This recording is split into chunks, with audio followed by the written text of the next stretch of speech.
Buenas tardes a todos y a todas. Mi nombre es Nadia Tordi, yo soy jefa de trabajos prácticos de la Cátedra de Derecho de las Familias y esta clase la va a dictar Pamela Orozco, quien es adscripta hace muchos años de nuestra cátedra y ha preparado con mucha dedicación para que ustedes tengan el material sobre matrimonio, impedimentos matrimoniales y matrimonio a distancia. Pame, te cedo la palabra y te acompaño el resto de la clase. Bueno, Nadia, muchas gracias. Hola a todos y bueno, les doy la bienvenida a todas las personas que visualizan este material. La idea es aportar algunas nociones sobre matrimonio, tal como dijo Nadia, a fin de que el estudio sea más llevadero. Bueno, lo primero que tenemos acá es una frase de Platón, dice, donde reina el amor sobran las leyes. Algunos pensarán que es un poco pretenciosa, la frase, pero bueno, otros simplemente vamos a decir que no parece haber sido el criterio de nuestro legislador, que le ha dedicado un título completo a regular esta institución del matrimonio. Bueno, metodológicamente, nuestro Código Civil y Comercial se refiere al matrimonio en el libro segundo, título primero. En el capítulo primero nos encontramos con los principios de libertad e igualdad. Estos dos principios son fundamentales, van a vertebrar todo el sistema y de alguna manera recogen el paradigma constitucional internacional. Bueno, el artículo 401 por su parte se refiere a los esponsales. ¿No? Los esponsales, ¿qué son? Bueno, esta promesa bilateral, mutuamente aceptada, que dos personas se hacen de contraer matrimonio en el futuro. En nuestra legislación, la promesa recíproca de casarse nunca ha sido exigible ni se ha autorizado su cumplimiento forzado. Entonces, lo que hace el artículo 401, de alguna manera, es continuar la tradición jurídica y no permite obtener el cumplimiento forzado de los esponsales. En la misma sintonía se establece que no hay una acción para reclamar los daños y perjuicios causados por la ruptura. De este modo, el Código Civil y Comercial vuelve a la solución originaria del Código de Vélez, que había sido modificada por la Ley 23.515, la cual autorizaba el reclamo, aunque eran estrictos para evaluar la antijuridicidad y se requería como factor de atribución el dolo o la culpa en el novio que rompía la promesa y que ese rompimiento fuera intempestivo. Claramente, si alguno de los novios incurre en algún acto que cause un perjuicio al otro novio, cabe la posibilidad de indemnización, pero no fundado en el rompimiento de los esponsales, sino más bien en los principios generales de responsabilidad civil del Código. No obstante esto que hemos dicho, se consagra la posibilidad de aplicar también las reglas del enriquecimiento sin causa o restitución de las donaciones, que bueno, también tienen fundamento en otros principios generales del derecho y no en el rompimiento de los esponsales. Bueno, este capítulo primero también hace referencia en su artículo 402 a cómo debemos interpretar y aplicar el derecho matrimonial, estableciendo una garantía de igualdad y de no discriminación. Esta norma consagra una doble prohibición de discriminar. Por un lado, no discriminar por razones de género. Y por el otro, no hacerlo por razones de orientación sexual.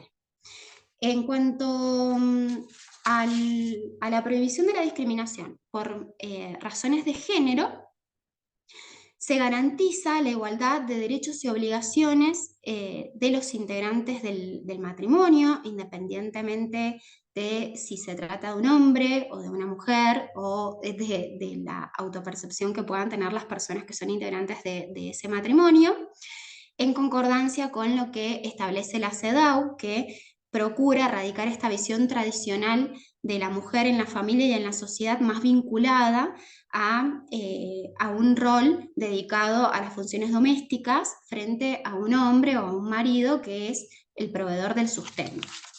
Por el otro lado, la prohibición de discriminar por razones de orientación sexual, ya que no se admiten diferencias, sea el matrimonio constituido por personas de igual o de distinto sexo. Bueno, en este sentido, el código lo que hace es reconocer que no existe una única forma de vivir y de gozar de la sexualidad. Este tema también ha sido abordado por la Corte Interamericana de Derechos Humanos, lo pueden ver en el fallo Atala Rifo contra Chile, donde se estableció la responsabilidad de Chile, ya que la justicia de este país le impidió a una madre tener la custodia de sus 3 hijas por ser lesbiana. Bueno, los invito a que profundicen en el fallo y bueno, también puedan sacar sus conclusiones en cuanto a este tema.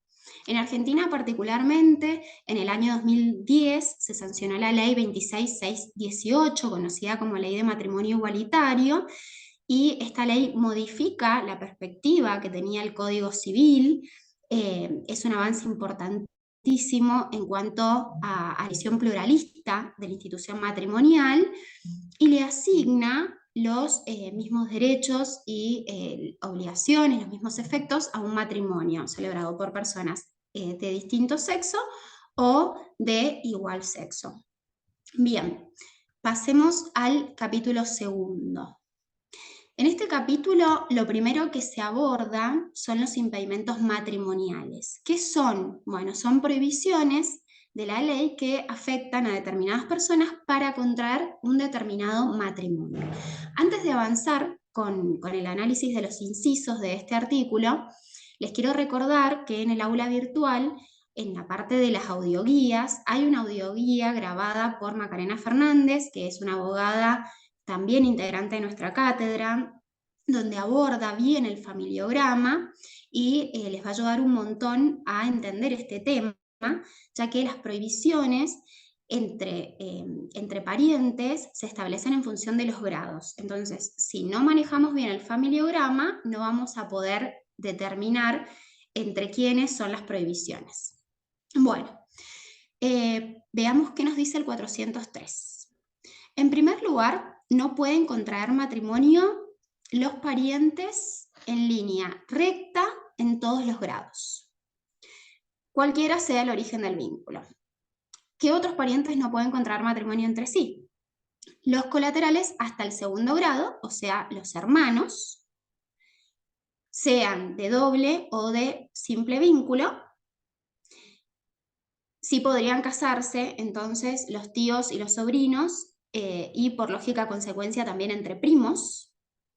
El inciso C reitera la solución del Código de Vélez para los parientes afines en línea recta en todos los grados. El inciso D hace referencia al impedimento conocido como impedimento de ligamen, o sea, el matrimonio anterior mientras subsista, o sea, mientras no haya sido disuelto conforme a alguna de las causales que establece el código. El fundamento de este impedimento radica en uno de los caracteres esenciales del matrimonio en el régimen argentino, que es la monogamia. El E, hace referencia a haber sido condenado como autor, cómplice o instigador del homicidio doloso de uno de los cónyuges. Este es conocido como el impedimento por crimen, el cual consiste, bueno, en esto que les había comentado. Esta nueva redacción del Código Civil y Comercial viene a resolver una discusión que se daba con el Código de Vélez en torno a la necesidad de que exista o no sentencia. Habla específicamente de condena, por lo que es necesario que exista una sentencia condenatoria. Y por otro lado, también hace referencia al dolo, por lo que quedarían excluidos los homicidios culposos o preterintencionales o los casos de inimputabilidad. El inciso F hace referencia a la edad nupcial. Los cónyuges no pueden tener menos de 18 años. Bueno, acá hay que tener presente que lo que se busca es que los contrayentes comprendan la magnitud del acto que están llevando adelante y por eso, bueno, los equipara. Como dato de color, les comento que a partir del año 2008 se equiparó la edad mínima para contraer matrimonio, tanto hombres como mujeres. Hasta ese año, las mujeres podían contraer matrimonio con 16 años. Bien, y el inciso G hace referencia a la falta permanente o transitoria de salud mental que le impide tener discernimiento para el acto matrimonial. Respecto a este inciso, hay que tener presente que el impedimento procede, exista o no una sentencia que restrinja la capacidad del contrayente, porque la nota definitoria de la prohibición no es que exista una sentencia que restrinja la capacidad, sino esta falta de discernimiento para el acto matrimonial. Bien, bueno, respecto de estos impedimentos, hay algunos que pueden ser dispensables y otros que no, según esta posibilidad de removerlos mediante una autorización para contraer matrimonio. El Código Civil y Comercial hace referencia en el artículo 404 a la falta de edad nupcial y prevé dos supuestos. ¿Qué pasa cuando el contrayente tiene menos de 16 años, y qué pasa cuando el contrayente tiene más de 16 años? Bueno, cuando el contrayente es mayor de 16 años, alcanza la autorización de sus representantes legales y no es necesaria la dispensa judicial. En caso de que los representantes legales no autoricen al matrimonio, va a poder requerir la autorización del juez, pero en forma supletoria. Por el contrario, cuando los contrayentes son menor de 16 años, lo que se requiere como requisito indispensable es la autorización del juez. No, acá no alcanza, es insuficiente la autorización de los padres, ¿no? Bien, también la norma establece algunos deberes o algunas cuestiones que el juez debe tener en cuenta. Se establece una entrevista personal del juez con los futuros contrayentes y los representantes legales. Debe tener en cuenta cuál es la edad y el grado de madurez alcanzado por este contrayente que solicita la dispensa. Debe considerar la opinión de los representantes si estos la hubieran expresado. Y el artículo hace referencia al supuesto en que los contrayentes sean el tutor o sus descendientes y la persona bajo su tutela. En ese caso, la dispensa solo va a poder ser otorgada si se han aprobado las cuentas de la administración. Si igualmente se celebra el matrimonio sin haber aprobado las cuentas, el tutor pierde la asignación que le correspondía sobre las rentas del pupilo. Esto está establecido en el artículo 129 que hace referencia a la institución de la tutela. Bien. El Código de Vélez solo hacía referencia a la dispensa por la edad, pero el Código Civil y Comercial incorpora también la dispensa judicial en casos de falta de salud mental. Esto que implica que una persona, no obstante encontrarse afectada a su salud mental, se puede casar sin media dispensa judicial.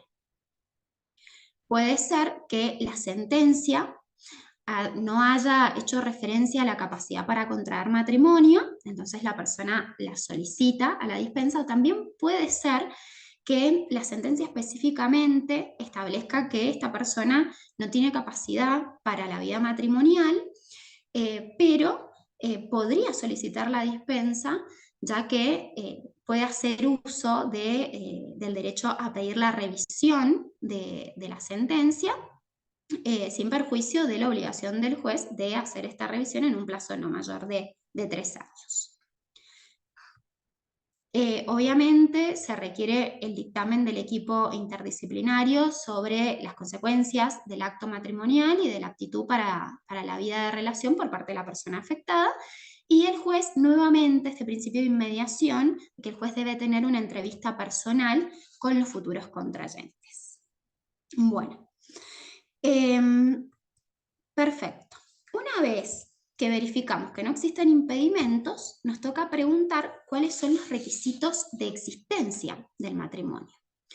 Bueno, por un lado, tenemos que tener presente que el matrimonio es uno de los actos jurídicos familiares de mayor trascendencia, por lo que claramente la ley es exigente en cuanto a los requisitos para considerarlo existente.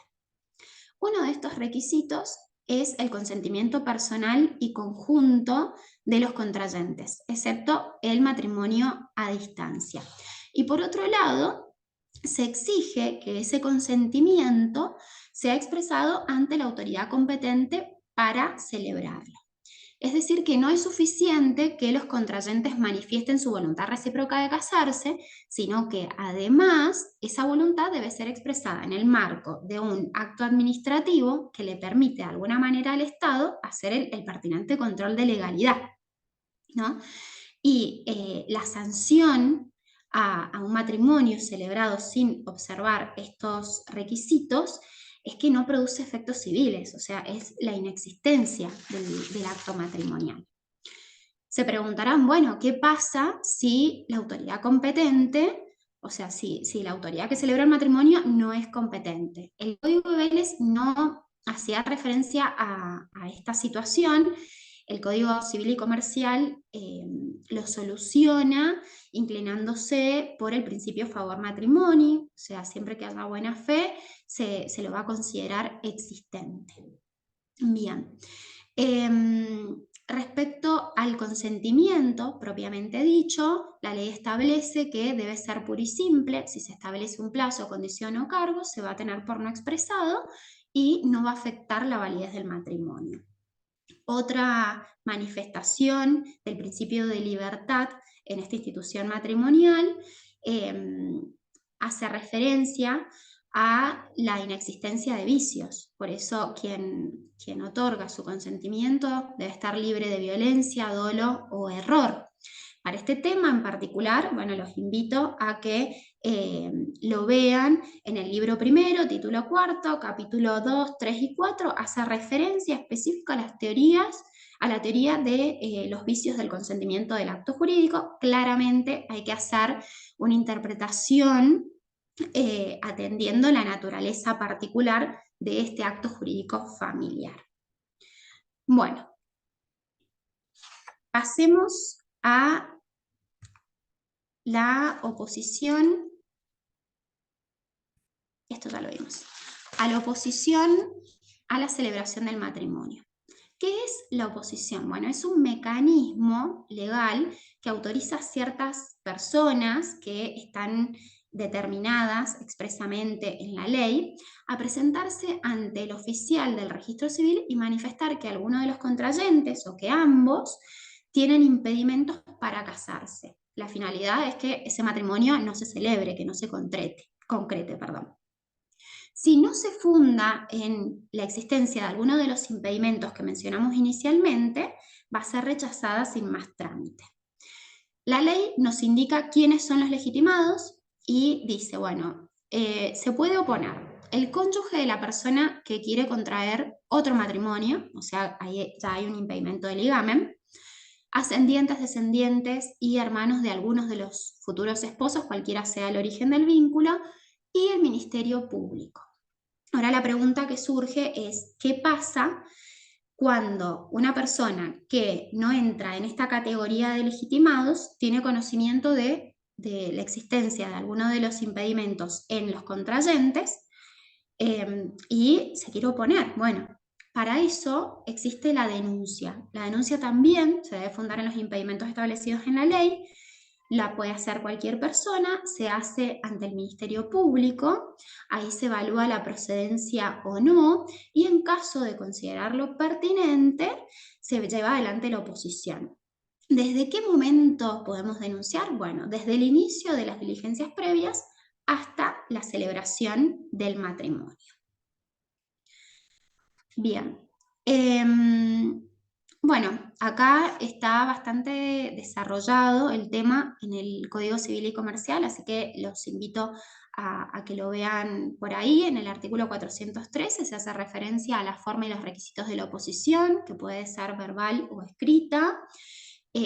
También en el 414 se determina cómo es el procedimiento, con una notificación a los contrayentes, se remite al juez competente, la consecuencia inmediata es la suspensión del matrimonio hasta que esto se resuelva, y se le da también vista al Ministerio Público. En el caso de que se dicte sentencia o porque se judicializó, obviamente si la sentencia hizo lugar a la oposición, el matrimonio no se puede celebrar. Y si no hizo lugar a la oposición, el matrimonio se celebra y en el acta se deja constancia de la resolución judicial. ¿Bien? Bueno, pasemos al capítulo cuarto, que se refiere a la celebración del matrimonio.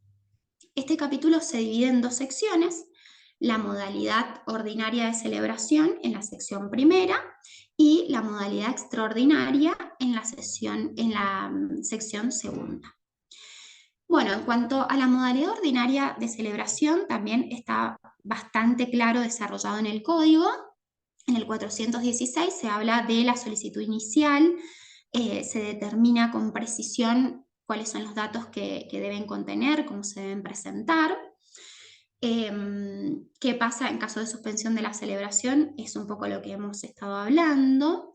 Y en cuanto al artículo 418, se refiere a la celebración del matrimonio. En torno a esto, debemos tener presente que el acto matrimonial se concreta en 3 pasos sucesivos.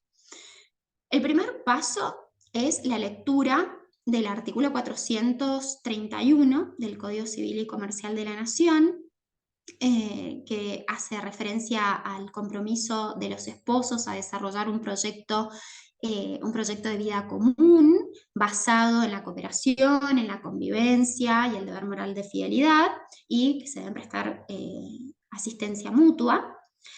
El segundo momento es la declaración de los contrayentes que quieren respectivamente constituirse en cónyuges entre sí. Y el tercer momento es cuando el oficial público se pronuncia que en nombre de la ley han quedado unidos en matrimonio. ¿Bien? O sea que la celebración es pública y personalmente, incluso cuando el matrimonio es a distancia, es personalmente. El contrayente tiene que estar ante el oficial público. Se requieren 2 testigos cuando se celebra en la oficina del oficial público y 4 cuando es fuera de la oficina. Esto un poco se ha establecido por la costumbre de a veces celebrar el matrimonio civil fuera de la oficina, en los salones, en las fiestas, ¿no? También es muy importante que el idioma es en el idioma nacional. Si alguno de los contrayentes desconoce el idioma nacional, se debe contar con un traductor público matriculado. Si no hay un traductor público, puede ser una persona, un intérprete de reconocida idoneidad. Y se deja constancia en la inscripción de esta intervención. En cuanto al acta de matrimonio y a la copia, establece el artículo 420 cuáles son los datos que se consignan. Los invito a que lo vean de ahí con detenimiento para no perder tiempo quizás en algo que está muy claro en la ley. Y tengan presente que se entrega una copia gratuita del acta de matrimonio y de la libreta de familia expedida por el Registro del Estado Civil y Capacidad de las Personas. Bien, eso sería la modalidad ordinaria de celebración. En la sección 2 decíamos que se regula la modalidad extraordinaria de celebración. Y acá encontramos 2 artículos, el 421, que habla del matrimonio en artículo de muerte, y el 422, que hace referencia al matrimonio a distancia. Bueno, ¿qué es esto del matrimonio en artículo de muerte? Seguramente lo habrán escuchado como matrimonio in extremis. Es una forma de celebración que habilita a prescindir de ciertas formalidades porque existe un peligro de muerte inminente en uno de los cónyuges, un peligro que debe ser acreditado mediante un certificado médico y que en caso de que no exista, que no haya un médico en ese momento, basta la declaración de dos testigos, ¿no? En caso de ausencia del oficial público, va a poder celebrar un juez o un funcionario judicial y luego se protocoliza. Y por aplicación de la ley 20094 también es un matrimonio que puede ser celebrado por el capitán de buque. Este matrimonio celebrado de esta forma tiene plena validez. Pero atención, cuidado con el artículo 2436 del Código Civil y Comercial de la Nación, que ha sido dispuesto para evitar la captación de herencias.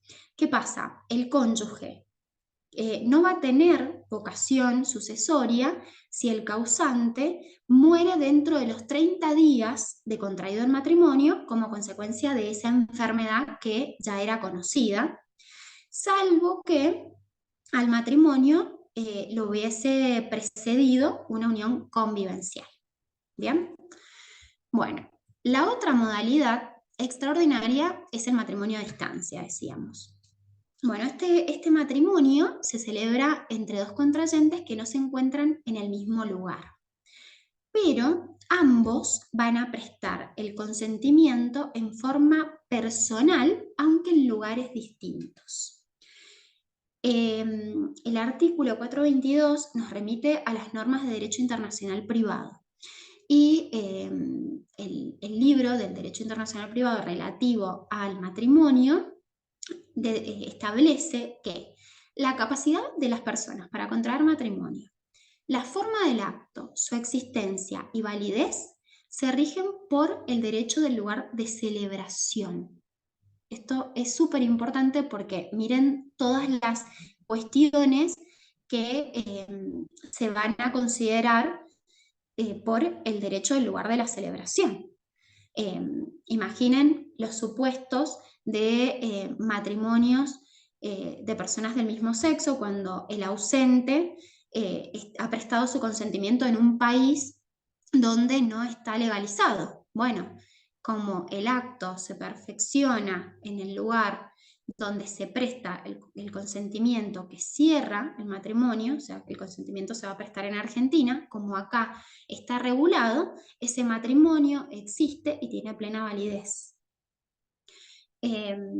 También puede suceder que en otro país el ausente preste el consentimiento mediante poder y como el acto se va a perfeccionar en Argentina y en Argentina el matrimonio no se puede celebrar mediante poder porque se exige la comparecencia personal de los contrayentes, ese matrimonio no va a ser inexistente. Entonces, esto hay que tenerlo muy presente. Otra cosa que nos revelan las normas de derecho internacional privado en este tema es que la documentación que acredita el consentimiento del ausente tiene una vigencia de 90 días desde el otorgamiento. Acá van a intervenir dos funcionarios, el funcionario del lugar donde está el ausente y el funcionario de nuestro país. Se tiene que verificar la inexistencia de impedimentos legales y también decidir sobre las causas alegadas para justificar la ausencia. O sea, no es que, bueno, estamos en distintos países y nos casamos así. Tienen que ser causas que realmente ameriten a celebrarlo de esta manera. Recordemos que es una excepción, es una forma extraordinaria de hacerlo. Bueno, el tema de cómo probamos el matrimonio, la nulidad, los efectos, según sean de buena o de mala fe los cónyuges, los derechos y deberes de los cónyuges van a quedar pendientes para un nuevo encuentro. Así que, bueno, muchas gracias por la atención y espero haber sido clara. Bueno, Nadia, no sé si estás por ahí, acá Sí, ya. acá estoy. Gracias, Pame. Muy clara la clase. Bueno, muchas Muchas gracias. gracias. Dejamos este video y lo subimos para que lo puedan ver todos y todas que necesiten este material. Así que gracias, Pame, gracias por sumarte. Bueno, de nada. Chau, chau.